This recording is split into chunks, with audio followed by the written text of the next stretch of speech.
Here we are under the famous Sydney Harbour Bridge here, and no real famous bridges of old back in Hong Kong. We've got 3 tunnels underneath our harbour, but in Sydney here they have multiple bridges taking you across the river.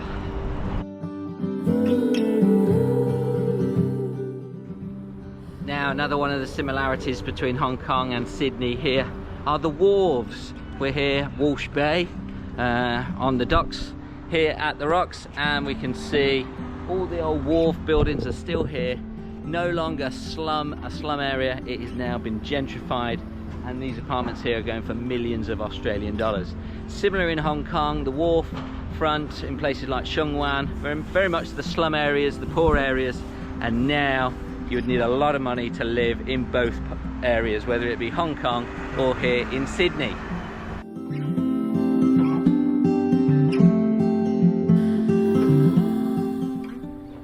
This here is the second reputed oldest pub in Sydney.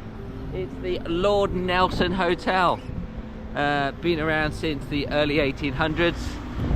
I do want to go in there a little bit later because apparently there's a pint of beer called the Three Sheets, which is also the name of my local pub. So I shall be going in there later tonight with the wife for a pint.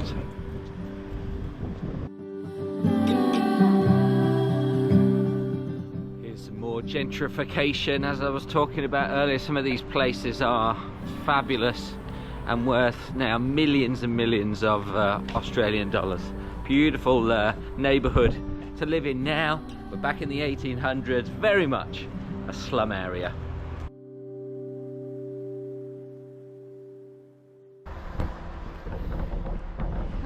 Just the other side of the road we have the Garrison Church. The Garrison Church has been around. Oh, there's been a church here since 1793, but this church was rebuilt in 1856. Now, this is a Christian church, and Christianity was brought to Australia by the British. Many Catholics here from the Irish community, but also Protestant. And of course, Hong Kong is still very much a Christian part of China. The British brought Christianity to Hong Kong back in the mid-1800s, and now you can see churches and church schools all over Hong Kong, as well as here, still here in Australia.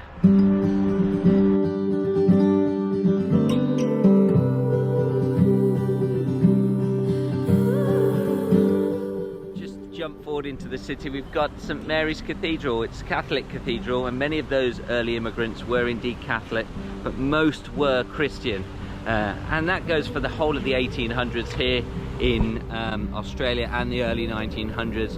Predominantly Christian people move into this country. That differs from Hong Kong, where the local people had Asian religions such as Buddhism, Taoism, and other religions that they followed, and it wasn't until later that they converted to Christianity.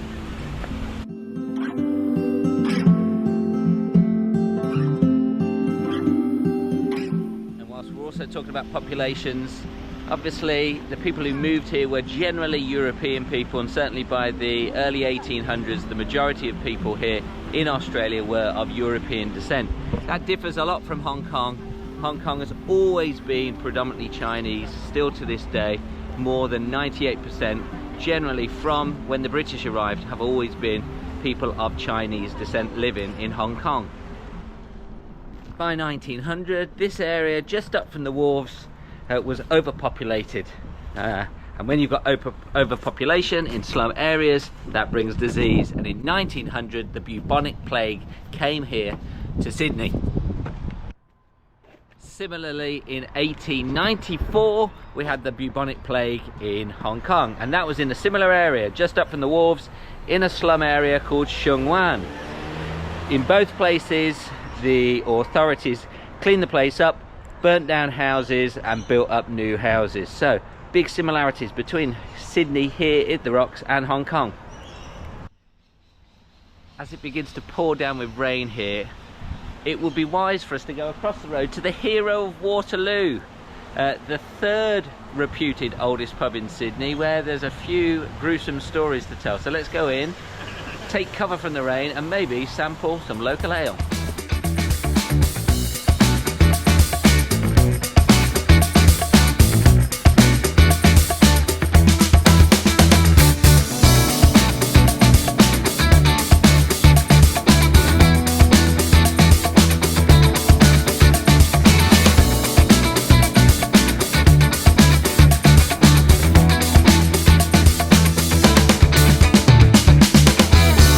Okay, here goes, let's try it. Nine Tails Amber Ale, very, very nice. And there it is, the hero of Waterloo. Nice pint, and a few stories about this place. First of all, my friend's dad used to play in the jazz band here, saxophone and trombone, Tony Whitty. And also, a bit more gruesome than that, was that back in the day, the sailors who would come here would be plied with drinks, sometimes free drinks, and get that drunk that a trapdoor would be pulled and they would fall into the cellar, and drunkenly they would be taken down something in a secret tunnel, others maybe in a wheelbarrow, down to the wharf front, and then smuggled onto ships, and before they knew it they woke up with a hangover on a ship. It was called being press gangs. So there we go, this is where it all happened. The hero of Waterloo pub. Get yourself down here.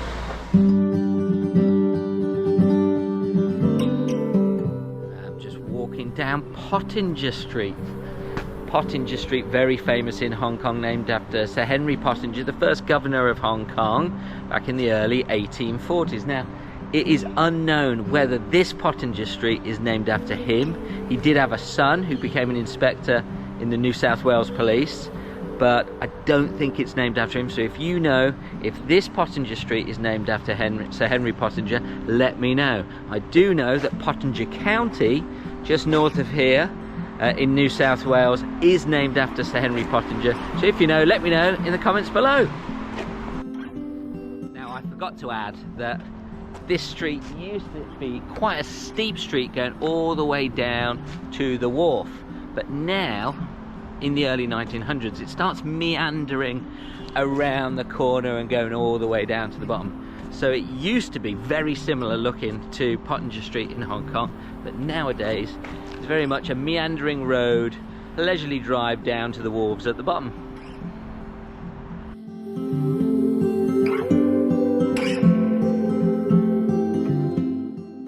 This road to Windmill Hill, which is just behind these railings, behind the sandstone wall. Sandstone prevalent here all across the Rocks district here in Sydney. In Hong Kong it's more granite and other types of rocks. If you know what rock it is, I'm not really a geologist. What type of rock do we have in Hong Kong? Write it in the comments below. But on top of here was originally a windmill. It was known as Windmill Hill. Again, I don't think we've ever had any windmills in Hong Kong. We've got a modern one on Llama Island, but back in the day I don't think there were windmills in Hong Kong.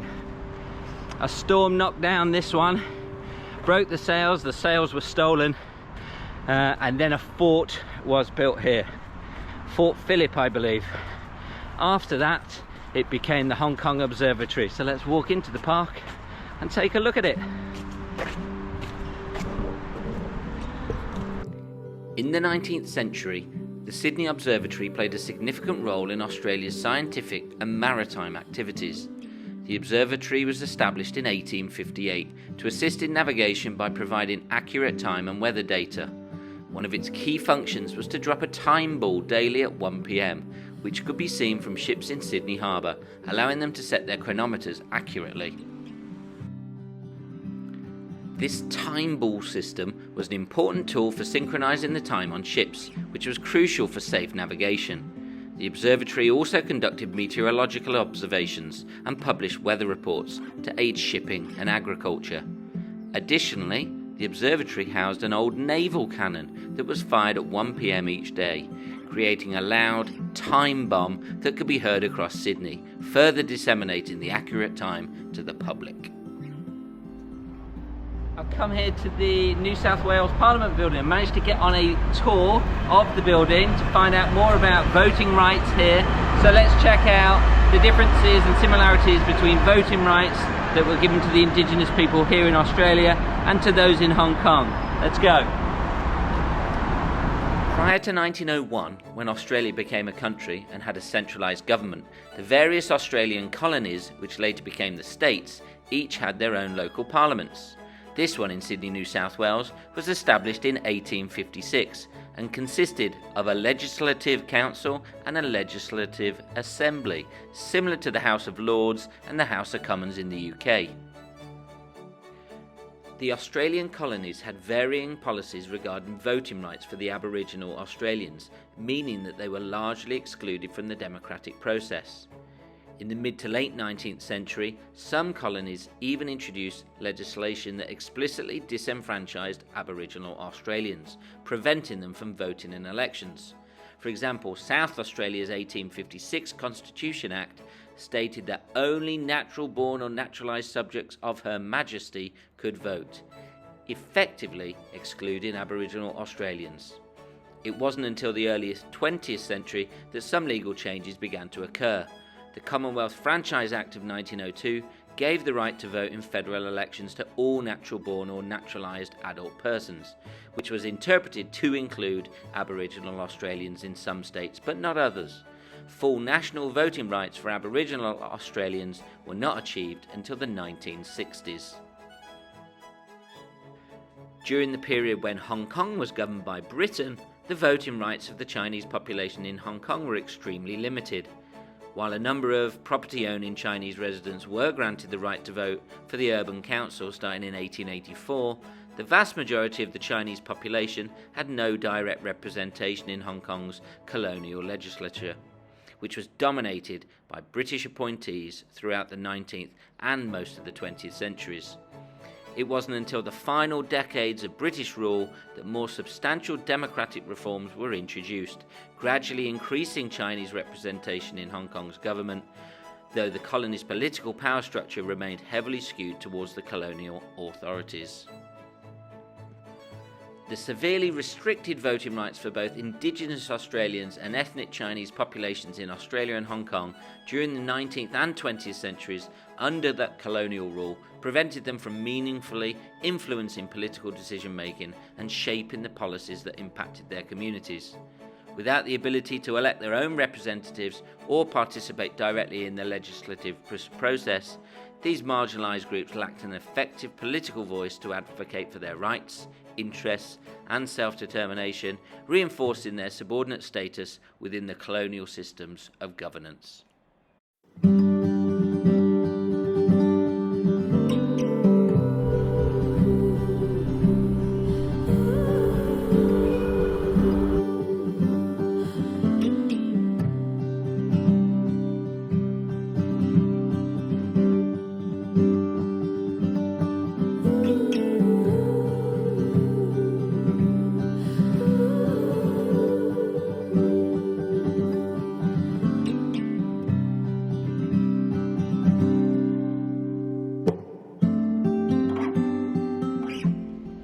In 1809, Australia welcomed their fifth governor. It was Lachlan Macquarie, and you see his name and statues all over this part of Sydney. Now, he set about building a hospital for the convicts and the soldiers and the people living here in Sydney. And it was on this site, next to the Parliament, where he built his first hospital. In fact, the north wing of the hospital is now the Parliament and the south wing is the Mint. Now, like every colony, you need money, and back in the 1800s they used the British pound, but they soon run out of British money, so they were using basically anything that they could get hands on. They even used rum and other alcohol to pay different people in. In the 1850s, they used the south wing here to build the Royal Mint, and that's when they started minting their own coins here. But it wouldn't be until 1910 that Australia got their own currency, which is now the Australian dollar. In the very early days in Hong Kong, in the 1840s and 50s, they used the Chinese Sai Si. It wasn't until 1863 that they minted their own coins, although they were minted back in Britain. And 3 years later, in 1866, the mint opened in Hong Kong and they started making their own coins.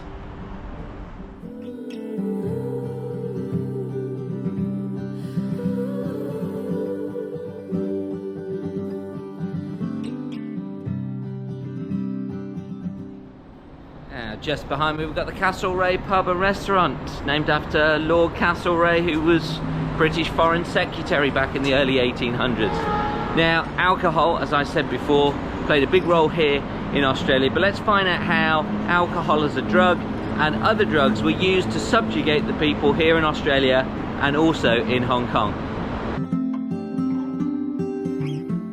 In Australia, the colonial government introduced alcohol to Aboriginal communities, which had devastating impacts.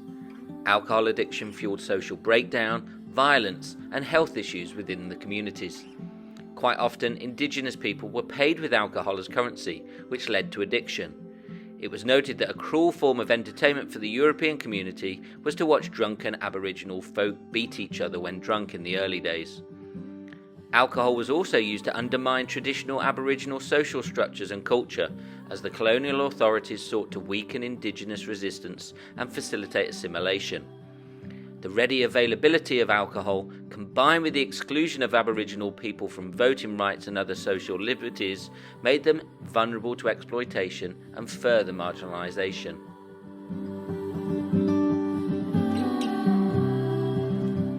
The British actively promoted the opium trade in Hong Kong and China, becoming a major supplier of the highly addictive drug.